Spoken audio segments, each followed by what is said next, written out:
Hey, what's good, everybody? Welcome back to Sea Bass with Dill. Thanks so much for dropping down in the comments. I'm finally going to do that parsnip puree recipe that everybody asked for. If this is your first time seeing one of my videos, please do me a favor, like, subscribe, and follow. And if there's something you like or a recipe you want to see me do, drop it in the comments. That's how I got to doing this parsnip puree. I made another dish, and I asked if people wanted to see the puree recipe, and a ton of people did. So, parsnip puree. So for our parsnip puree, it's really simple. We only got a handful of ingredients here. Obviously, we got our parsnips, right? 1 pound, that's gonna give us enough for about 4 servings. We got a pound of parsnips, we've got salt, pepper, I've got some wasabi sauce here, and this is totally optional. I had an Asian style dish that I paired this with, so I went with a wasabi flavoring in the parsnip puree. But you can really do whatever you want. Salt and pepper, obviously. Now, parsnip puree, I do this the same way that I do mashed potatoes. So 1 pound of parsnips, we're gonna use half a cup of heavy cream and half a stick of butter. And then we got some chives here that we're gonna use to garnish. So first thing we gotta do is get a pot of water boiling because we're gonna boil these up just like you would potatoes. Pot of water is on the stove. We're gonna bring that up to a boil. While we're waiting for that to boil, we'll go ahead and peel our parsnips. Now, a lot of people like to salt their water when they're doing potatoes or pasta or whatever. I actually generally don't salt my water when I'm doing mashed potatoes or a parsnip puree like this. I'm gonna season it later, so you can if you want to. I just don't. We're gonna go ahead and peel these down. A parsnip, if you don't know, it's actually more closely related to a carrot, a root vegetable there. But I'm gonna go ahead, we'll peel up this other one, and then we'll get these cut up, ready to go. Parsnips are all peeled up. Just go ahead, cut the ends off here like so. Get rid of that. Now, like potatoes, we want this to cook in our oil.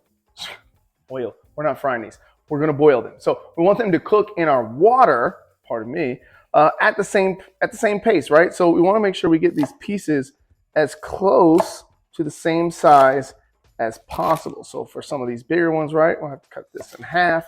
Those are now close. We'll quarter the top parts here. And again, we just want this to get fork tender so that we can mash these up. Our water is now boiling, so we're gonna go ahead, we're gonna add in our parsnips.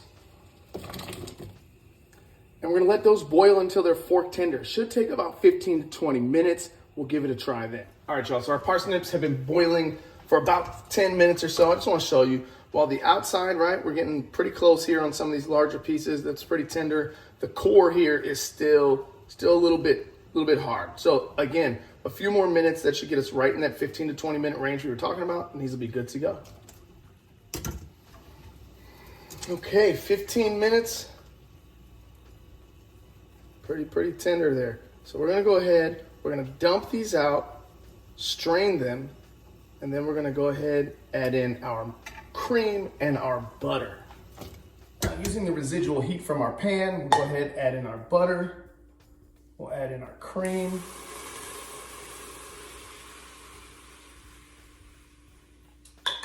Give that a good little stir. And then we're gonna add our parsnips back into this. Now, if you've got a ricer, that's probably more ideal to use. I personally don't own one, so I'm going old school with my potato masher, but it'll still be just fine. So we'll go ahead and we're just gonna mash these up until we get a nice puree.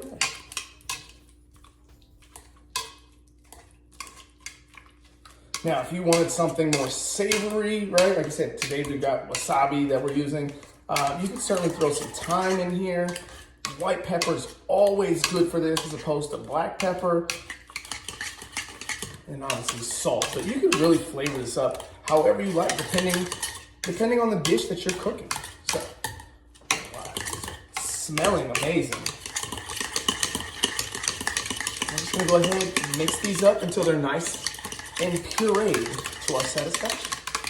All right, we've got that pretty smooth. We'll hit this with a little bit of salt, a little bit of pepper, and just a touch of this wasabi cream. Again, this is optional, the wasabi part. As much or as little as you want to use. It's just really to give it some flavor. Give it a little zing, if you will. Plate up here. these things, they smell amazing. Now, depending on how loose or tight you like, you can adjust that butter and cream to your own liking. But again, I've always found that with my potatoes and such, half pound of butter, half a stick of butter, half a cup of cream for every 1 pound. It's pretty good measurement there. Got that. We'll hit that with our chives, a little bit of a garnish on top.